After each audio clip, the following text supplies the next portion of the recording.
Yo, people, it's your boy Torch, and we are back at the press conference for episode 3.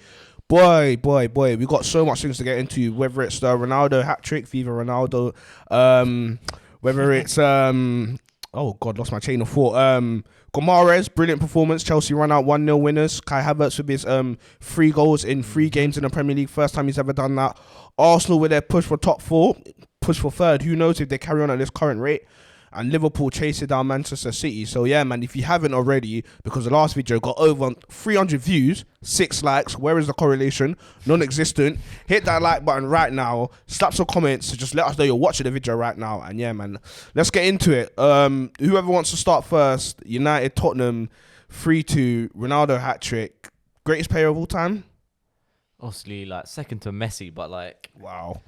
obviously that's washed that debate. But no, Ronaldo he's the truth, man. Like I think I always disagreed with people's like. What's your lot of opinions on like Man United will be better if they play like Elanga number 9? But for me, it's always like Ronaldo. He'll always add to that Man United team. He'll never take away. Like regardless of his, you don't press all that shit.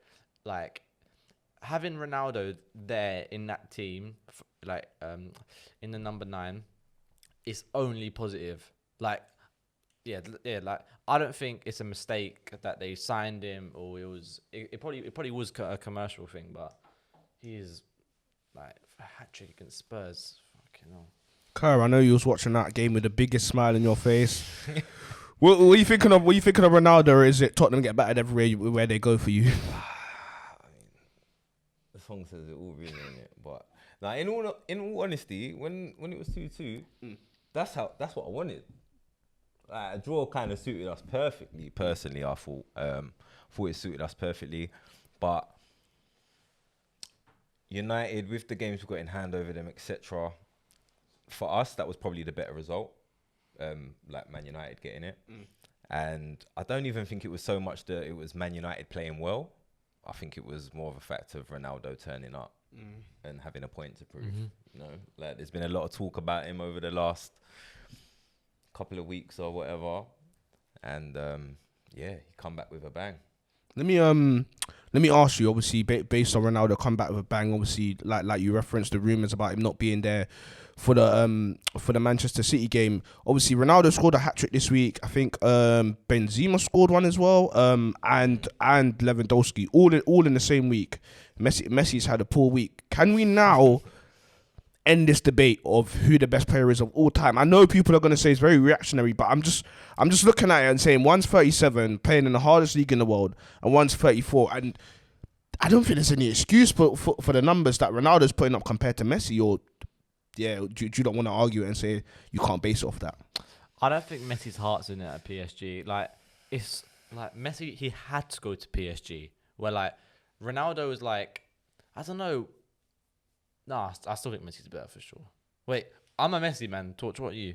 Ronaldo. Even though I'm a Liverpool fan, I just look at his clutch moments. I just look at him as a footballer. A lot of people say, oh, Messi's the better footballer. People forget young Ronaldo used to go in and out of players the same way that Messi did. Fair enough, he's lost that, but he managed to reconstruct himself as a player. And I always look at Michael Jordan in basketball. Obviously, he left basketball, went to baseball, reconstructed his whole body, and then went back to basketball. Ronaldo did that without obviously leaving the sport, reconstructed his whole game and still ended up scoring goals. When he was younger, he weren't scoring the headers. Now look at him. He's one of the best in the air. So for me, he's the best player that played the game. Do you know what? I was always Messi. But over the last few years, I've grown to appreciate Ronaldo like a little bit more. Like I've always liked him, obviously. I've always thought he was elite. But you know what it is? I just like his mentality, innit? I do like his mentality. Like I know he's a bit bitchy and that, like come across a bit petulant. You know what I mean? He's getting petulant and come across a bit mad and wants it all about me and all them things there. But as a like, there's something about him though, innit? Like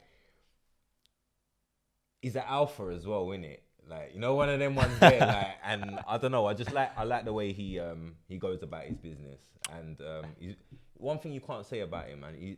He's professional. Like to a T.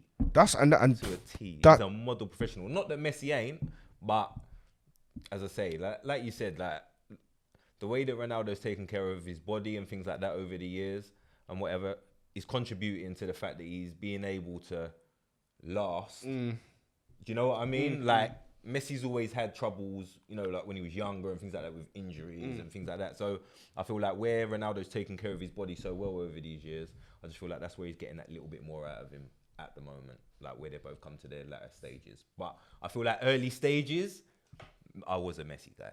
I can't lie. That's how you see how what you just described Ronaldo as. That's how I like him as. That the kind of dad that will wake up at like 5 a.m, go to work, come home, cook food, do dishes, and it's like, oh sugar, if my dad's doing that, I've kind of got to do that. And I feel like Alanga is probably like one of the few Man United players that probably did do that, because you can see him in the team now scoring goals, getting an extended run, and then obviously you got others, don't want to name their names, who are nowhere to be seen. And you look at the timing that Ronaldo said certain young players don't like to follow. They think that they've done it all. Like life's got a funny way of showing itself still. But yeah, man. Next game, obviously Chelsea 1, Newcastle 0. Isaac, Chelsea just keep winning. It's like 5 wins in a row in the Premier League now. Yeah, it's good. Obviously, like we got our wing backs coming back, and the mixture that Havertz is now getting in the mix, and I think Lukaku's sort of like making the appearances. I think last episode what we talked about, or maybe it was off camera, we talked about it, but Havertz sort of right now has got that hunger, and he's like on the stats, he's profiting more than Lukaku. So Havertz right now is occupying that spot, but then we're still giving Lukaku that chance because like, he needs it, because Lukaku's the kind of guy where I feel like if we just straight up drop him and only give him like the jump minutes at the end, then I think that's his career done. And Tuchel knows as well. He knows how to like manage these type of players. So yeah, Havertz, I think he's gonna hopefully. I hope he gets like maybe 15 goals this season. Hopefully that might be a bit too much to ask of him. But yeah, what's your thoughts on like just the takeover as a whole right now? Like we spoke about it last week. Obviously today, apparently there's been a 2.7 billion pound bid by I don't know how to pronounce it, so I'll just say some people that are from Saudi Arabia. Media, media. Something. Do you know what I mean? I don't want to offend anyone, so I don't know. That's what I saw. I read something. Yes. Yeah, it's all mad. This Chelsea, the whole Chelsea thing just like stinks, really. Like it's all just mad. Like the English government, the Russian government, it's all corrupt, and like Roman. Obviously, like what Chelsea fans like love Roman, but at the same time, like they don't see the other side of like how.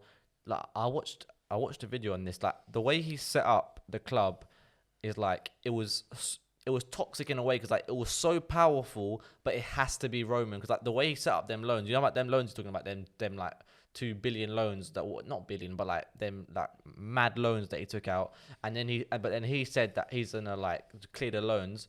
But like him saying that is not acting as a good Samaritan. The reason why he done that is because in a way he was holding the club hostage. If you get me, so it's like if Chelsea go down, then like it's either they're fucked or he has to take the bigger step up. And obviously the government gave all the oligarchs like a whole week like to move his money out, and then it's all just mad. But like if we get to me, the Saudis would be calm, because the Saudis would be like, okay, here's equal if not more cash influx, but we're gonna take away like they're gonna hire someone to like see with Roman, like his ruthlessness as a person, that's how that reflected on the club. But with the Saudis, it's gonna be like, nah, I'm gonna hire you, and here's all the money, but like, there's less ruthlessness. So hopefully it could be good. Like all the contracts, maybe give Rudiger that fat contract. But our club needs some like serious. Well, it's going through some serious reshaping and remolding. At the moment, can you even offer him that contract though? Because under the sanctions or something. Yeah, we can't now. But obviously, you can't do that until like May or something. Innit? Yeah, they reckon the club can take a whole month, 30 days to sell and move it over to the new owner. So we'll see. You know what it is for me. That is the perfect explanation of someone who was born with a silver spoon and does not want to let that silver spoon go. Man went from the Saudis will be calm. They would sack everyone. Rudiger's gonna get that fat contract. I don't agree with it. No. Do you know what it is? No, all jokes aside, yeah. Do you know what it is?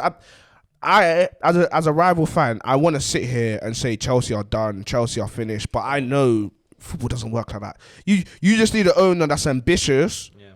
to just put their money where their mouth is, and Chelsea ain't going nowhere. I think the only biggest problem is like everyone keeps referencing is that stadium. How big of a problem is that going to be moving forward? But if it's people from Saudi, that shouldn't be a problem. That should be what, a few million.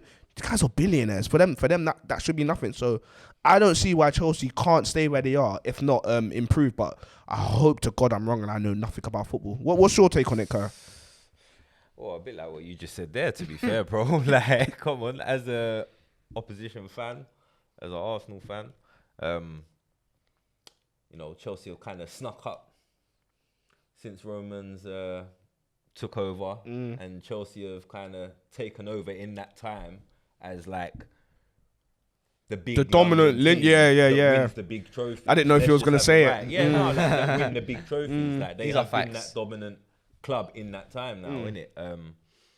So yeah, as an Arsenal fan, I'm a bit bitter in that aspect, I must say.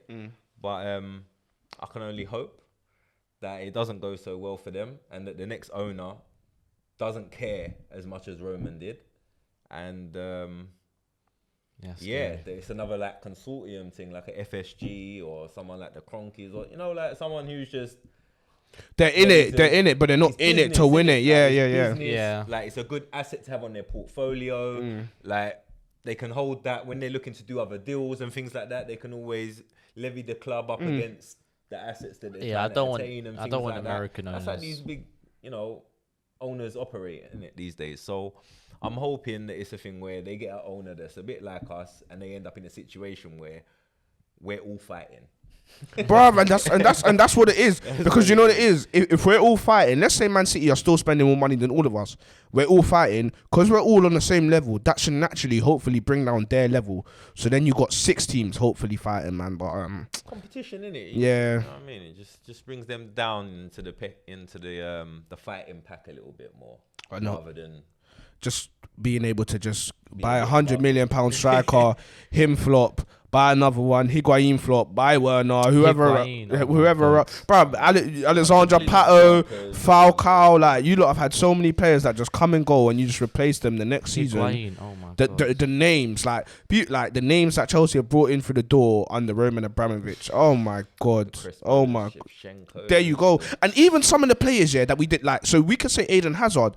But the scout, no, wait, hear what I'm saying. We could say Eden Hazard in terms of Chelsea brought him and he was no one, but their scouting network throughout their time has been so excellent as well. And she might leave.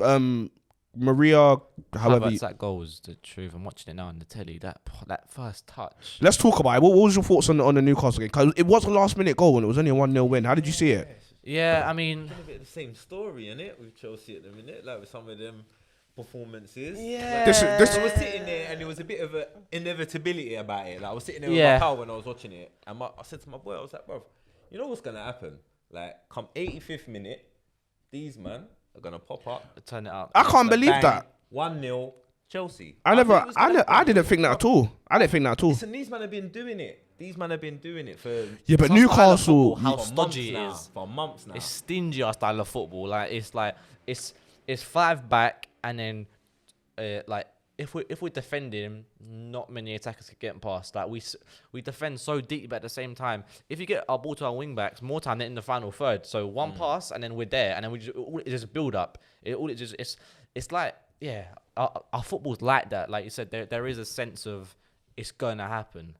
Same way Man City have that as well. Man City, Man City, Brighton away, they're just gonna there's some inevitability about it. Yeah, I wouldn't say that with Chelsea. I wouldn't say it's gonna happen. Nah, not watching Chelsea. No way. As an Arsenal fan, as I said to you, especially like you're not really caring about them right now. As an Arsenal fan, we want Chelsea to slip up a little bit as well, innit? Because we want them in the pack a little bit, innit? Like we want them to be attainable. Do you know what I'm saying? Like we don't want third to be out of reach, so to speak. So it's like we want Chelsea to come. So we want them to drop points. No, I know, but looking at them, bruv, there's there's an inevitability about it. I don't see that. I don't. Alright, do you know what it is? I thought of that with Man City, but maybe that's because you won it. Gonna come from.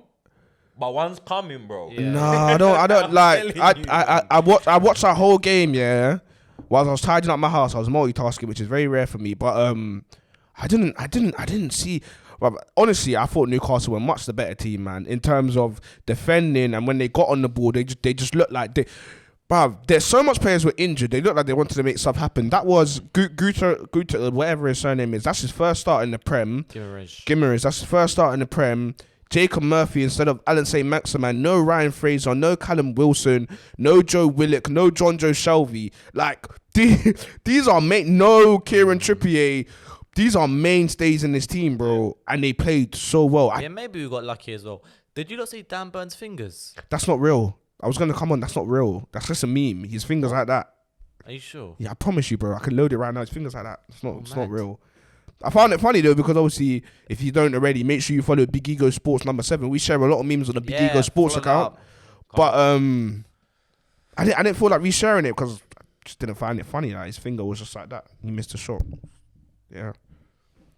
But Arsenal, Leicester, Kerr, your time to shine, man. I was cussing you before the season started. Go on, big up your team, man. How many wins is that in a row now? 5. 5 as well? Yeah, 5 consecutively. When was the last time you said that? Earlier in the season. That you lot won 5 consecutive games? Okay. Yeah, this equals Arteta's best run of wins for Arsenal, and I think that was earlier in this season. Okay. I believe, anyway. I'm pretty sure that's what I heard. Was you ever Arteta out this season? Be honest with me.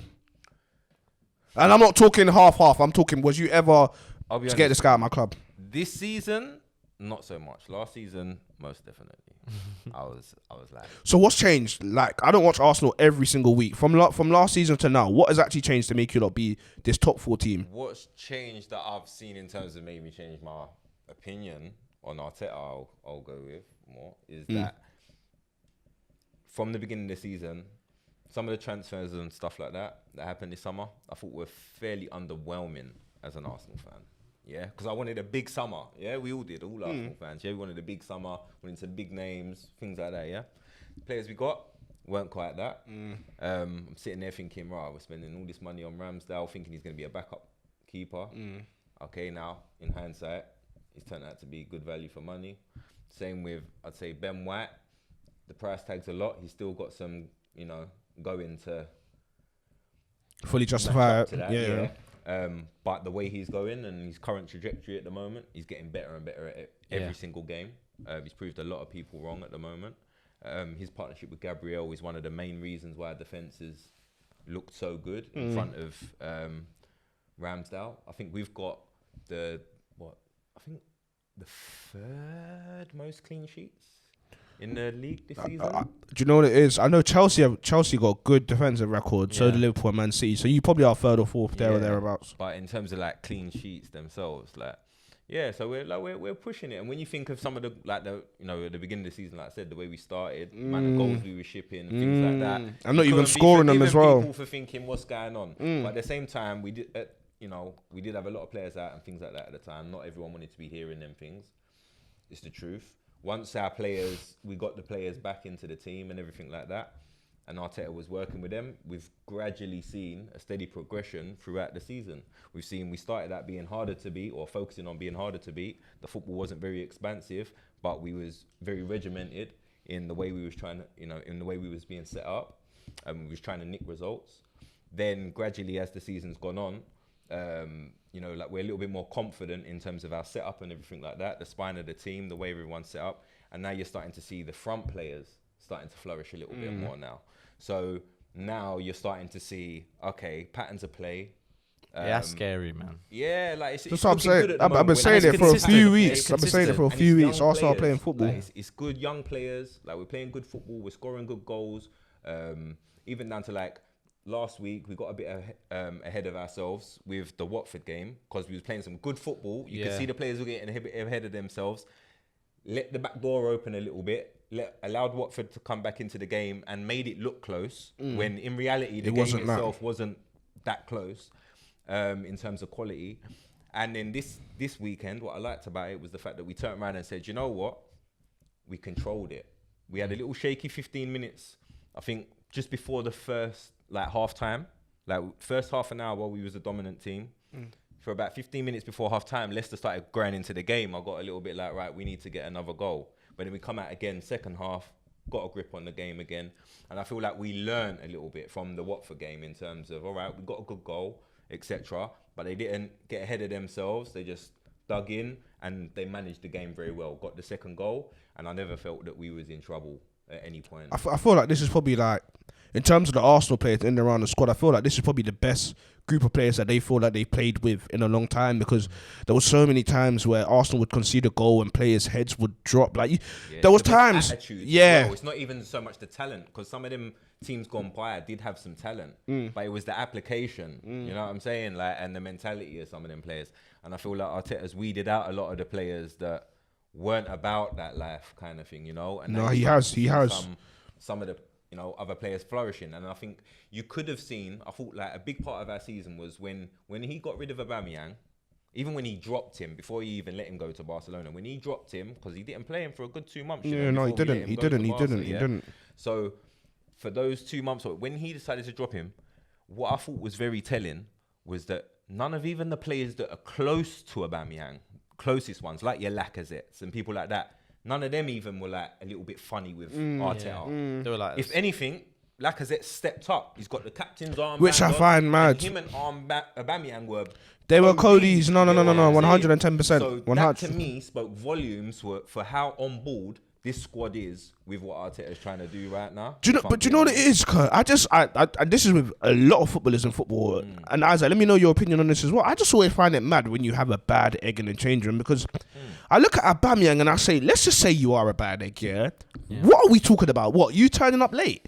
Because turning up late is not, no, like, I'm being serious. Turning up late is not professional. It's not ideal. It's that is a bad egg kind of thing to do. I get that, but it shouldn't have such a profound effect on your whole dressing room where you have to remove someone from a. I'm not. It's the right decision to do, but I don't get, like, maybe I need to become a professional footballer or be in a professional footballing changing room, but I just don't get how one bad egg can affect the whole dressing room unless there's beef between two people. Like, there must be more. I don't even think Aubameyang was like the bad egg like that. Yeah, that's what I can't imagine. I feel like we weeded out a lot of those.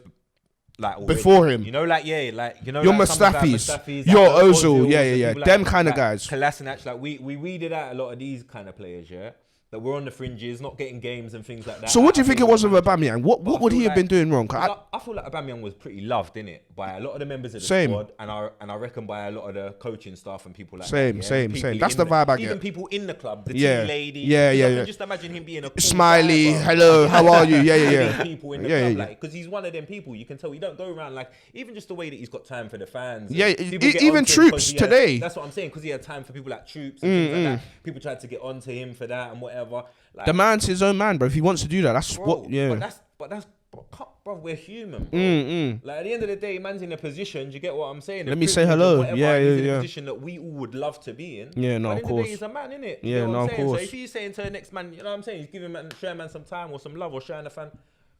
That's a good thing, bro. You know what I'm saying? Like, and that's why a lot of Arsenal fans loved him, and that's why it wasn't that, like, a lot of us didn't like the way it's ended with him.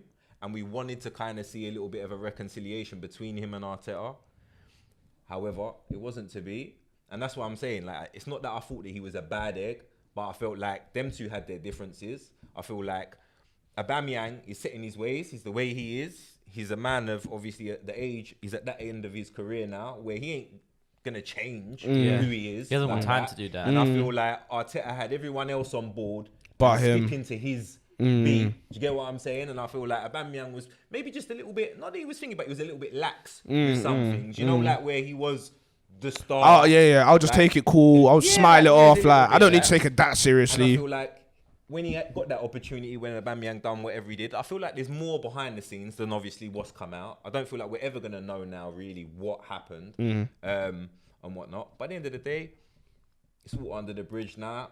Aubameyang's got his move to Barcelona. It's working out good for him at the moment. And so far, it's working out for us. But I'm sure if Aubameyang carries on scoring the goals he does and we don't make this top four, oh God, that's going to be the rod used That's the They're- big thing. Yeah, yeah, to yeah. beat Arteta over the head. Yeah, with. yeah, And there's no excuse. I'm sorry, like you can't back out if Arsenal don't finish in the top 4, especially in the position they're in now, and we Aubameyang didn't keeps banging replace him goals. either Yeah, as yeah, well, yeah. so- There's no excuse for Arteta, the Arsenal board, whoever you want to blame. There's no excuse for Arsenal as a whole. I got one more question for you, Karen, and I'm gonna ask you a similar question, Isaac. I should have when it was Chelsea.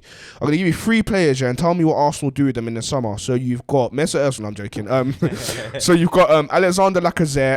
You've got Granit Xhaka and Nicolas Pepe. Okay. What do you do with all 3 of them players this summer? And Isaac, whilst he's thinking, your 3 players was going to be Antonio Rudiger, Christensen, I like this one. Yeah. and Azpilicueta. Okay. And we're assuming that you got new owners now in it, so you don't have to wait till May. So it's you got time to sell them the project. Yeah. All right. So personally, Lacazette, I would keep for another year. Or 2 at max, because I don't think he would accept. I was gonna say you got to be realistic, because he's not taking one. Realistically, 2 in it. Yeah, that's minimum. Yeah. And that's what I'm hoping.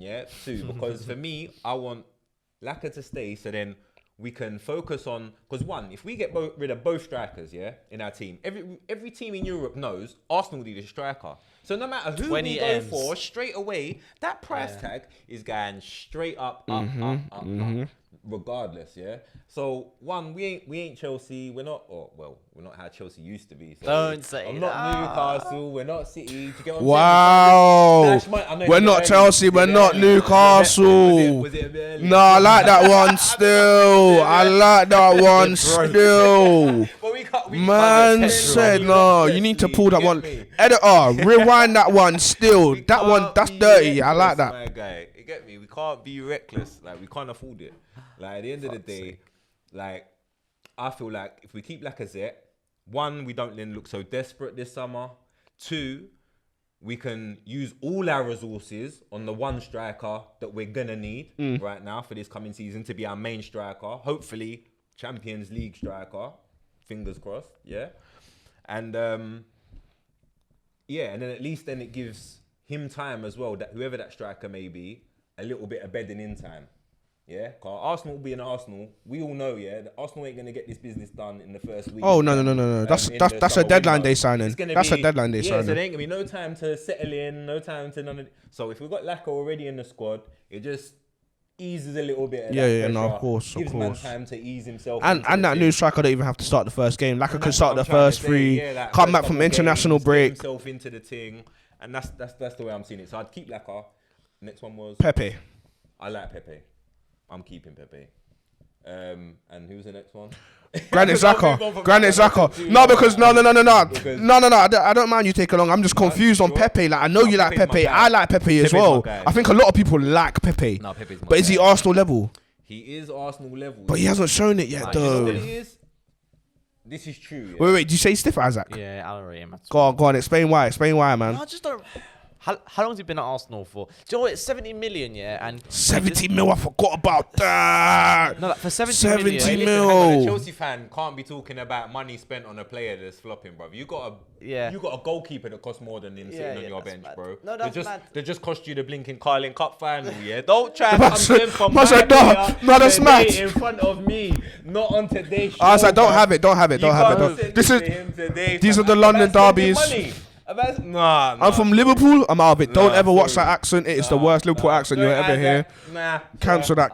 If you can, that one. mute that Scouse accent. That was terrible. No, but- You lot carry on arguing. That was disgusting. For Chelsea, it matters less. Like for Arsenal, the reason why it's worse for Arsenal because Arsenal haven't got the money that we had, I should say. So like we can afford to spend. Had. Like it's Emphasise the had. It's kind of in our history. Like we can afford to have these multi-million-pound players flop. Werner, Lukaku, all these players. But see what Arsenal like. If Arsenal spend 70 million, like. That's rare. You know what I mean? Like, as in, and also Arsenal can't afford. Like I said, you can't afford it the way we can. So as Chelsea fans, it's different because like we used to players come in every season not a new talisman, but like big money is being spent. Where I feel like for Arsenal, especially now, it's you're buying young. I would say young and cheap, but like I think the 70 mil is like that's the gap where it's like okay, like you kind of want the world class levels. That's for 70 million. For 70 million, you want someone to come in. If I'm being honest, that's why. Last summer I think was a little bit more about solidifying the squad, and building out the squad. But I feel like this summer is going to be more about adding quality to what we're trying to do. So like what we were saying, the other player that you mentioned there was Xhaka. Yeah, Xhaka is someone definitely we need to be upgrading on this summer. But what would you do with him? Sell, keep? Oh, you sell him? Listen, I've always said about Xhaka, it's not even so much that I hate the fact he's in our squad, because Xhaka is someone in a squad.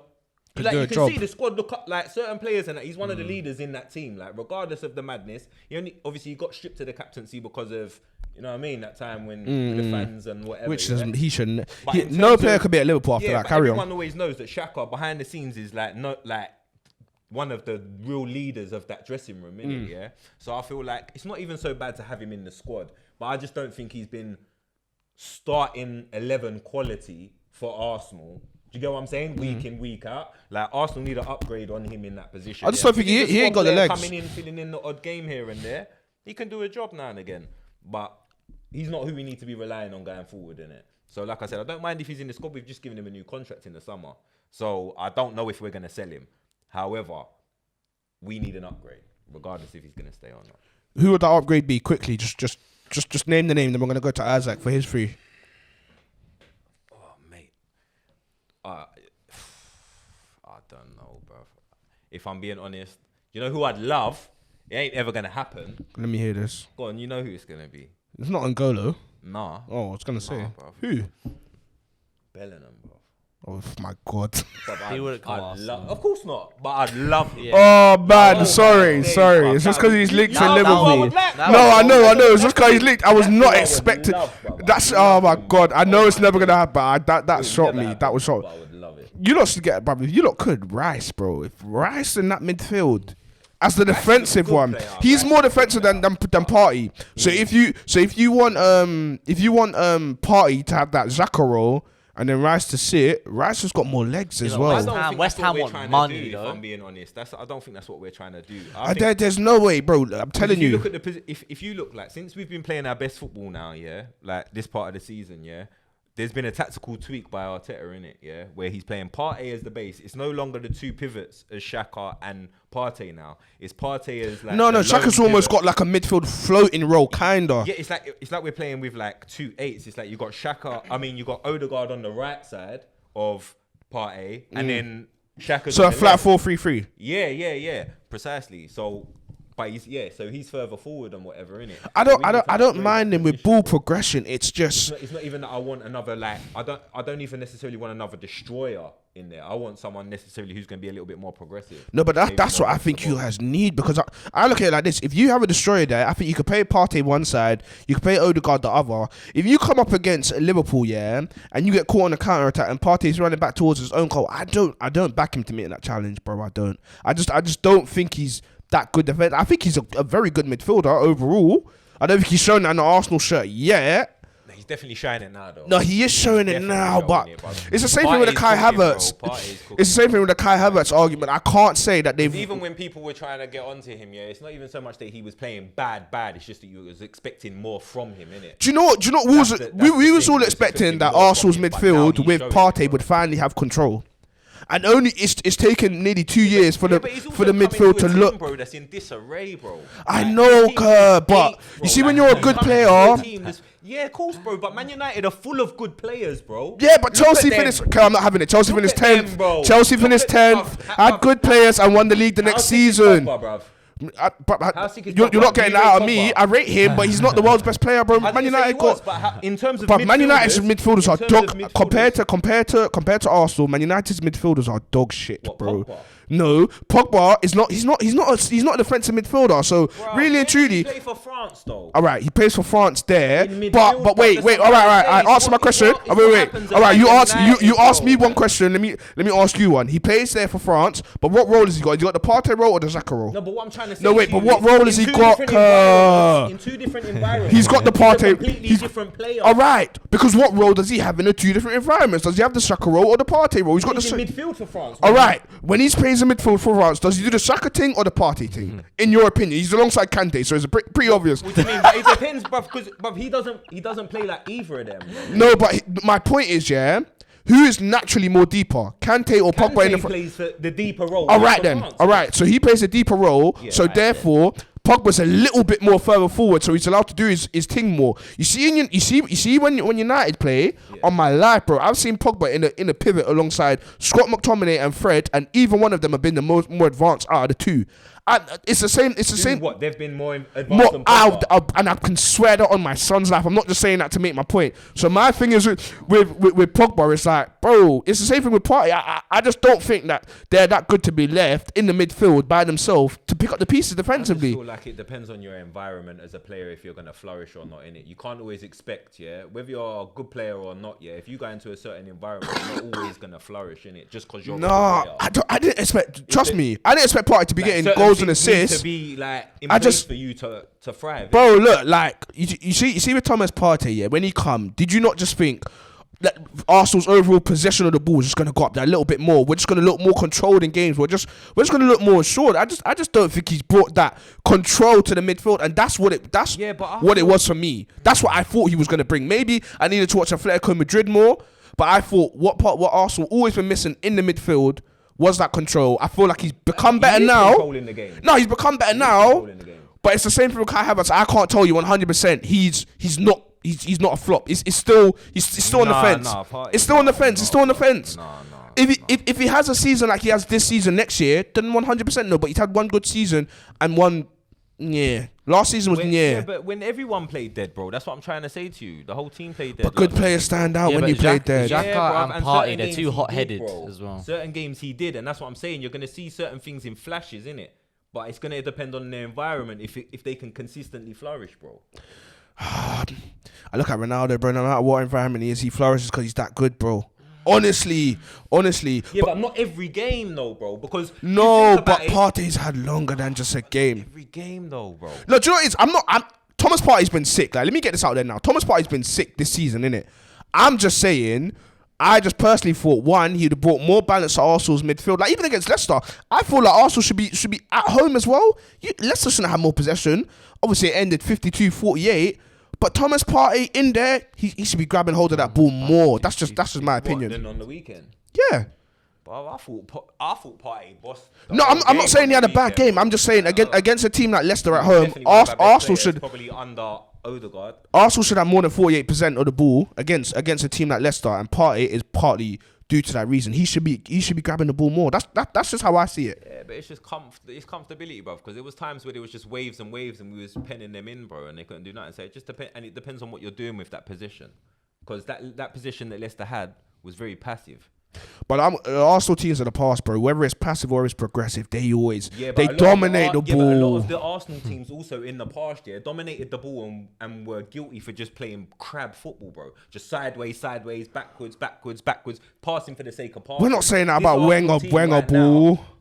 What? Wenger ball. I said in periods, yeah, but you're forgetting there was Wenger ball was a long time period. Yeah, that's 20 years. Like 20 years, yeah. First 10 years, that Wenger ball was unstoppable. The second 10 years, it was good on the eye still, but it gave us heart attacks. We still got beat by Chelsea 6-0 on his 1000th game and things like 8-2s against Man United. Like, let's not get it twisted, bruv. I'm an Arsenal fan, yeah. You can't tell me. Do you know what it is? No. Of course I can't. Of course not. I'll be a fool to try to educate you about your own club. Trust me. It just in terms of Partey, I'll reference it to Havertz again. Good players in good form. I just can't tell you. I just can't. Havertz isn't form. I just can't tell you 100% that both of them have passed that barrier where they're 100% not a flop. Twice the money that Blinking Partey did.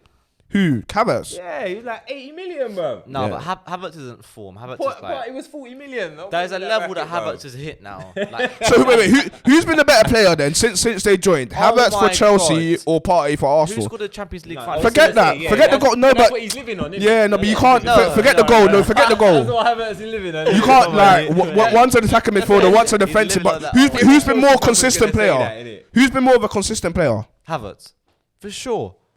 Well then, and then that tackle. I didn't even think Havertz has been that consistent. Thomas Partey has sat deep for one game, and this is what we're talking about. One game. No, this CDM thing. This Nah, bro. Alright, 3-4, but it's not been. You're talking to people that ain't Arsenal fans, bro. You man ain't watching the game, bro. Well, You man ain't cool. watching our games, bro. Alright, You we man need- are we need watching to- two clips on YouTube. We need to end this or debate two- because we've been on Arsenal for That's what I'm saying, long. you man are watching the two But wait. clips from Sky Sports on YouTube, bro. Wait, And then commenting on Kerr. Wait, Arsenal, bro. I'm telling you. are you sitting here? Yeah. Before we move on to Chelsea, Go through. just to ask you the question, do you believe that Thomas Partey's been more consistent? Forget goal scoring, that does not matter. We're just talking about completely different overall. things, Yeah, of course. So hard to overall performances. We're just talking about But in performances. terms of impact on Yeah, our impact game on the or team. whatever, Do you Partey's think he's a been big more influence important on than that. Kai Havertz? Because for me, both of them players have been inconsistent. They're both in good form now. They've been inconsistent. So would you actually say he's been the better one out of the two in terms of performances? Like I say, I think it's pretty hard to judge that. Like I say, because they don't play. They're completely different positions of the pitch, so you can't even judge it on output or anything like. There's not really any metric. Well, no, we're just judging it on. But If you rate every performance out of 10, how do they do? I rate Partey in it. I think personally. What does he give you? Solid 6s, 7s, 8s. If you gave an average number for every Partey performance, virtually like our most important player for me. Because in terms of like more important knitting than everything like together, Gabriel and Ben White, because I think your centre backs are that's good. what I'm saying. We've actually got a spine now, innit? So I don't have to just say, oh, it's reliant on one player, innit? Do you get what I'm saying? Because we're actually starting to build a spine. So I'm happy about that. Oh, fair enough. I love a good debate, man. Isaac, Rudiger, Aspilicueta, Christensen. If you're a Chelsea owner tomorrow, you just bought the club for 2.7 billion. What'd you do with them three? Yeah, so the Rudiger situation is like the Salah situation. Yeah, do you break the club's ethos? So for like Liverpool and Chelsea, relatively low wages. Salah wants bread and Rudiger wants bread. For me, the line is Salah's worth it. Salah's worth breaking it. Rudiger isn't. That's under the current. However, with these Saudis, all these new owners, they could be like, I like Man United's thing of like just giving them every like in Man United, they're all on like Luke Shaw's on like 200 grand a week. You know what I mean? So it depends. Currently, I'll say Rudiger like no, because like it's not like Rudiger isn't worth breaking that thing that we work so hard on, as in all the wages to be a certain price. Salah is worth breaking that in my opinion, but anyway, that's a different story. Aspilicueta, shit. I'll keep him around the club like Lacazette. If he wants to go, I'll tell him to go. But he's been a good captain. There was a point where right back under Frank Lampard, he was a bit washed for a little bit. But like I remember that period still. Like I think history will be kind to him because of the He's Champions slowing down League. a bit, innit? His pace, innit? Yeah. So when you put him up against some of the quicker wingers in this league, it's obviously going to be a hard job. Yeah, when he plays the free, like like on the inside of a free or whatever on the right hand side. Yeah, of the free, then he's fading his not way as out, bad, but is like. he? Yeah, so, I will just treat it with much as respect as possible. Like anything that he wants, I'll just give it to him. Really, like if he wants to go Barca, then let him go Barca. Christensen, like fuck Christensen. I think he's shit. He's so weak. He's like Christensen and Jorginho. I do not like them as players. I don't like centre backs. He's just weak. And do you know what it is? See with Christensen and Rudiger, yeah, it's the same thing. So it's wages, yeah. But see Rudiger, he's like okay, contracts. It started, I want 400 racks. Christensen, actually, I'm going to stay. Actually, no, like, he's been like, okay, now I want 400. Actually, I'm not sure. Like, it's been up and down. With Rudiger, I respect it more. It's more clear cut with Rudiger. He's like, from the whole time, he said, yeah, this is my number here. I want to be the biggest paid defender at this club. That's my number. With Christensen, it was all wishy-washy, dirty, and he doesn't add enough to be doing that kind of thing to this club. Like, yeah, Christensen gone. He's not a regular starter, Christensen. I do feel sorry for him because was it Mönchengladbach? He was on loan at. He always did alright. He Chalobah coming through as well. There was a lot of Chelsea fans rating him not too long But ago. this is what I'm saying, and then he come through, He's and like then hipsters footballer. every Chelsea, well not every Chelsea, a lot of Chelsea fans were saying how much of a good ball player he was. Yeah. No one mentioned his defensive capabilities, but everyone said he's a good ball player. He can bring the ball out the fence. He's a good passer. But then he just, I've seen him get found out defensively a few times, and I think ultimately that's just what it comes down to. You think if you want a defender on the ball, which Barca do, they're gonna have that 90% of the ball in the Liga. Christensen's your guy, but then if you want him up against 12, he's probably gonna play 10 matches a season against top quality opposition with the top 6 in the Premier League. He can't do that. No, he can't do it. He's gonna drop you too many points. Yeah, we're gonna have to obviously we probably are gonna have to go into the market to get a centre back, but Probably like 3, bro. If Aspie leaves, Christian, and you're looking at 3. Yeah, maybe, but Because that's Chalobah and Sarr left. oh god. Yeah. But truth be told, yeah, regardless of that, okay, if Chelsea just keep all of them, they give that. Truth be told, I would rather Jorginho exit and bring Rice in. Because, see with me, I do not rate Jorginho. I know there's a certain tactical level of the game that we don't see because we're not professional managers. Obviously, he's starting the game for Tuchel, so he's doing something right. But That's Don't true. rate him, no? see with me, see Jorginho, he's weak. He's slow. I've got better fitness than him. His only attribute is he can play a 10-yard pass left and right, quick. No, I can't lie. I do rate Jorginho, but it's just that system. Yeah. It's not that system. Not that system. Kante and Kovacic for me, it's just I don't understand how a football all he can do is pass the ball and he can't even do long passes. No, but you say that, but you put him in Man City's team. He looks incredible because. Didn't he play the ball for your assist? Yeah, no, he does that. He does that. There you go. There you go. No, and no one else in your midfield can do that. Not even Kovacic. Kovacic is a baller, but he can't play that. Yeah, I put it at the potluck. Do you remember? I think Jorginho is a baller, bro. I wouldn't say he's a baller. I wouldn't go that far. No, it's more think he's personal. very It's a underrated, personal man. preference. He's a I don't good like. player, man. See, No, I he like is a good player. I wouldn't say versatile very midfielders. underrated. He's underrated, but I wouldn't say very underrated. But he's not versatile at all. No, he's not versatile. He's very No. much- I think he's a good player. I'm not saying he's the best in the world, but he's a Nah, good player, man. I think he's a good player, but it's systems, innit? I think Yeah, I don't think he's maybe not in this Under Liverpool Sarri, team, He was thriving, innit? Yeah, of Because course. he was like the quarterback. Yeah. In the Sarri system, innit? Yeah. bro. But Put him in that this Man City system, team. He does better than Rodri. He doesn't thrive in the I think he's a better passer on the ball than Rodri. I think if you put him in that Man City team, where their ethos is, let's get the ball out wide and get our wingers one-on-one with the fullbacks by just passing it around and when they're least expecting it, just shifting out wide quickly. I think if you ask Jorginho to ping the ball to Sterling, every time Jorginho hits the mark. And then I also think when it comes to winning the ball back, because of the way City press, he won't have to cover as many hard yards as he does with Chelsea.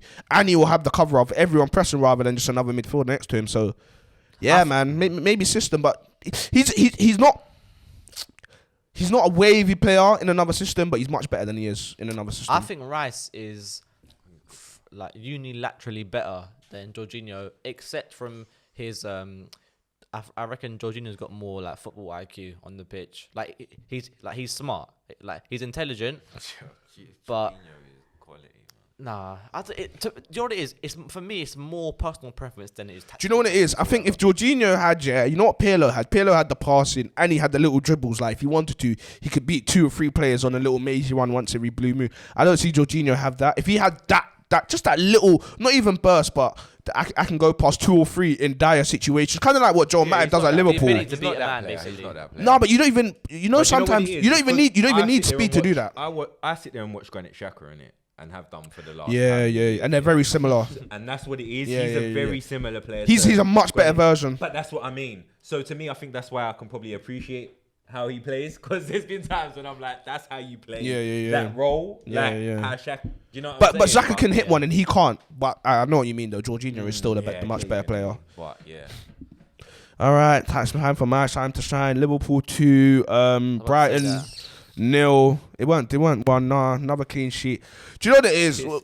Whenever it comes to my team, because of the way we're playing, I don't like staying on it for too long. So if there's any Liverpool fans watching, sorry, man. What can I say? Diaz, brave, header. Who played that? Bruv, do you know what it is? Joel Matip. Yeah, we need to put some respect on his name because people won't ever speak about it, but. The amount of goals and assists he contributes to, maybe they may not always be a direct assist, but the amount of times this guy takes the ball out of defense, dribbles with it, and he goes so high up the pitch. You see Maguire do it, you seen Ben White try and do it, you see even Rudiger try and do it, but they don't get as high as Matip does and as regularly as he does. And bro, this guy gets pressured by 2 or 3 players and he still carries on with the ball. He's the one that played the pass. Do you know what? Yeah, Matip. This is what speaks volumes of Matip.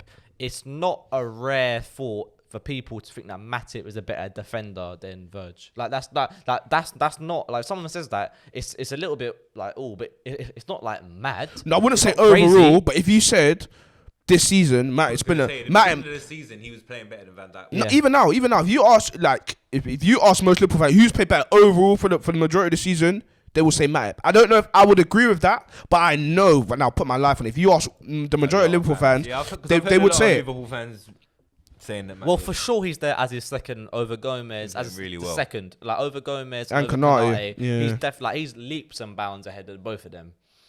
It's mad still because I don't know if I said it on here, but Joe Gomez was he probably it's hard to say now. He was ahead, but he was my favorite Liverpool player for years. Like I'm talking before the days of Trent Alexander-Arnold, before Virgil van Dijk. Joe Gomez was my favorite Liverpool player by a country mile because I remember we were so bad. But one of our biggest Achilles heel was we hadn't had a good left back in years, even before.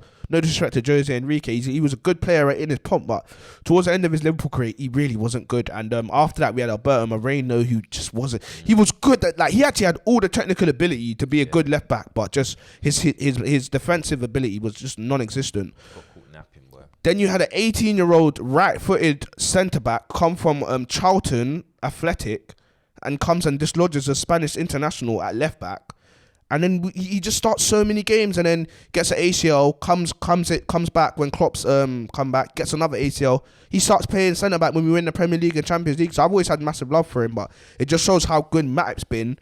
That Gomez is fourth choice now. You can't even see him anymore. That's mad actually when you think how his trajectory was going a couple of years ago.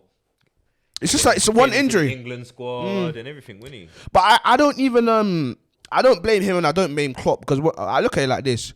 Two of your centre-backs had basically injuries that lasted them 9 months, yeah? How the hell can you now start the new Premier League season starting them as a partnership? You're asking for problems. Yeah. Because if one of them breaks down, you're fucked. Yeah. Now, if both of them break down, you're double fucked. So you can't... It always had to be Van Dijk because he's Van Dijk and another one. It was who was the other one going to be? Was it going to be Konate and Matip? Every other season, Matip at Liverpool, he's been injured so many times. This season, yeah, he has actually. He just stayed injury free. So I just think Gomez has been so unlucky this season with no one else getting injured. Matip's form being so good, Konate stepping in being well, and then there's been a few FA Cup games. He's the new signing. There's been a few FA Cup games Gomez should play. He's got COVID. He's caught a little hammy, so he's been very unlucky. I quickly want to touch on the Champions League games because we've got like 8 minutes left before we wrap it up. We'll talk on Man City Crystal Palace first. The last Premier League game that's going to be played in like half an hour or so. Any chance of an upset, guys, or is it straight City? I hope so, man. Fucking hate Man City. I love that. I don't know, because Palace did beat them earlier 2-0 they did. this And season. that was at the Etihad, wasn't it? Yeah, and we will never forget that 3-1 Andros Townsend outside the box. Want to come for them today because of that. Yeah, you never know. So it's going to be one of the two, innit? It's could going to be like rather be a 5-0 fact Man where City. Man City It's will roll them, or it's going to be a thing where Fool me once. Palace are really in the game and they might nick something. Elise, Saha, when you're watching this year, turn up today, please, man. Turn up. Score predictions quickly. That's a player though. Elise, baller, but I see him in the flesh. Baller. That left, because you know what it is, yeah. I said I don't think he has much pace, but you know some players, yeah, when they shift it on their left, it just slows everything down. I think Mahrez when he switches on, it's fast. Elise does it slow. I see some little silky thing that Mahrez done in the Champions League the other day, bruv. He's hard. The little croquette thing and the little... Listen, he's taking them. He's hard. He's 23 goal involvements for Mahrez this season. He's having an underrated season. Underrated. Underrated. Yeah. He's their top scorer in all comps by quite a bit as well. I think Sterling's got like 18 or 16 or so. I was reading it with my bedroom only yesterday. My bedroom said exactly the same thing. He feels like he's been in my bedroom said exactly the same thing. Bad. Yeah, Pep thinks he's been in the team all season, if I'm honest. Man. You just get them wingers that just always score goals, and he is a goal scoring winger. Chelsea versus Lille. How you think it's gonna go, and more importantly, how do you think Chelsea are gonna get there? So me and Bobby actually charting the bus. So we'll be driving. Big up Bobby for that. Bobby, you are a good guy for that still. God knows how we're gonna get there to the game. Because we're broke. Oh, what you saying? We can't get petrol. It might have to be Tuchel saying a 7-seater. Bum the Eurostar. I've seen all these funny memes of like Kante like cooking for all the team. Bruv, that killed. Bruv, because it actually looks like Kante. That's what makes it. It's not just some any random guy. It looks like Kante. Finished, bruv. We could be fucked. God knows how we're gonna get there. Yeah, God knows. Any chance for upset? Kante could jog. No, I'll probably. actually, I saw the first leg of Stamford Bridge live. Actually, I would straight away, obviously start Kante and get on that Sanchez baller. He was a bar in He that was making first serious leg, moves. bro. Portuguese. Renato Sanchez in that first leg against deadlock Chelsea. man, Yeah. cold. I would. See, that's who I'd want. But He's a problem. But you know what? It's just his injury record's a little bit. Yeah, his injury record's a bit. Sir. Yeah, no, it is. I'm It not is. aware. Yeah, he's a bit of a. It's concern, not a mad one, but that's who I would. he will get love niggles. To be like a nice little upgrade. On You see, the thing with him is, He'll be a good player for Arsenal. the good thing about him for Arsenal is what I saw about Chelsea. What I saw against for him when he played against Chelsea was his bravery. He literally wanted to be the player that everyone talked about after 90 minutes. And I think if Arsenal has that kind of player in their midfield alongside Partey, it's a problem. Come on. Come on. But what we say, yeah, no chance for upset, Isaac. Nah, I'll probably. I'm gonna go maybe 2-1, and then with a Lukaku goal as well. Hopefully. Wow, Lukaku goal. Optimistic. Yeah. Word. That's saying the bare minimum. And Werner assist as well, just because like in the theme of optimism. Right. You're trying to give your other tracker some confidence. I'm speaking it into existence. The last question before we wrap up the show, yeah. Are we gonna see a Ronaldo hat-trick against Atletico Madrid? No, Of course not. Wow, why? I think he scored. I think Atletico Madrid's one of the teams he scored the most goals against throughout his career. Don't quote me on he's got that. a good record, like in terms of winning against. I them reckon as he'll well. score. Like, I don't think they've ever beat him in a Champions League game or something like that. Or You don't think United are gonna qualify against Atletico? They Old Trafford, 1-1. They're at home in it, so they could possibly do it in it. But I thought Atleti were unlucky not to take something out. Well, 100. They should have won. They should have won. Well, Felix was cooking. Diving header. Whoop. Blood. But yeah, They'll have players back I'd from like injury. him at the carpet. But You like everyone on the carpet now, innit? anyone with talent. But just a minute ago, Anyone you lot had with too much talent. number 10s for Anyone Coutinho. with Oh, talent, no. bro. Oh, Charles Felix. Hey, blood. Oh, he looks all right. Oh, I like João Felix, you know. Hey, listen. I can't lie. I want him at Liverpool for a Off false the 19. carpet, If you want that, he was all watching the Carabao Cup final. It'll be cold. It'll be cold at João Liverpool. Felix. He was watching the Carabao Cup final at Wembley. I don't know who he was there for, but yeah. What are we saying for score predictions then? Atletico United. What are we going for? 'Cause at the end of the week, that's the game that everyone's going to be talking about come Wednesday, Thursday, or Tuesday, whatever day it's on. I think United will do it. Scumbag it. They will. It's Ronaldo. It's that Ronaldo They effect. might just scumbag it. 1-0, 2-1 maybe. Yeah. It's gonna be tight. Well, yeah, but do you know what it is? Like, Goal in. they're banking so much on Ronaldo. Like, if Ronaldo don't turn up, let's put that Spurs are winning that game at least 2-0. Yeah, like, 100%. Maguire's Made for these nights though, innit? Yeah. That's the thing. He's When the you reason have the they're goat, still in it. yeah. the only reason Maybe they're Bruv, in it do you know what the now. stat is? Sorry to cut you. He's won Man United 10 points in the Champions League this season. That's what I'm saying, he's the only reason 10 they're there, points, I bro. was being literal, fam, with that point. Like he's the reason they're there right now. So you can't look past him in it. But if Atletico turn up any way like they did in the first leg, but get a little bit more luck, you know what I mean? Like it goes from a little bit more, then they might get some joy. But I got a feeling, like I say, these are the nights Ronaldo lives for. I think that's what was so I don't think telling. the story's done just yet. Story's not done, but that's what's so telling. What you just said there. Atletico defend against everyone. The fact that they went to attack Man United, Simeone does not rate them. And that's what I'm saying. I'm just deep in it now. I just ran through my head like, oh shit. We'll see. I'm going for what am I going for? I'm going for 2-1 Atletico. As much as I respect your legacy, Ronaldo, fuck United. People, Take it. that's been me. That's been us. Torch, Kurt, and Isaac. If you haven't already, and you're watching here, what is it? 58 minutes and 15 seconds, and you ain't clicked that like button, then you're just a hater. No, I'm joking. Now click that like button though. It really does help the algorithm. It helps new people subscribe to the Big Ego YouTube channel. And yeah, man, that's just better for us.